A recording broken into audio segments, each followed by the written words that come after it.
how you can change your personal Instagram account into a business account. It is very easy. You just need to follow some steps. Open your Instagram application and log in onto your account.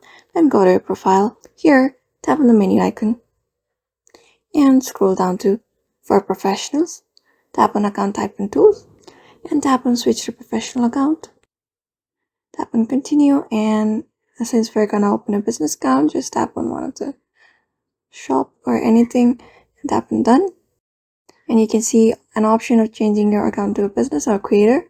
Since we're opening a business account, tap on Business and Next. Then type in your email address and your phone number and tap on Next.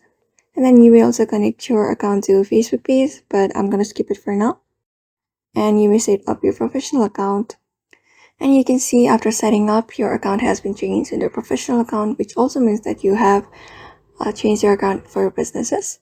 So in this way, you can change your account from a professional or creator account to a business account. So I hope these tips were helpful to you, and thank you for watching this video.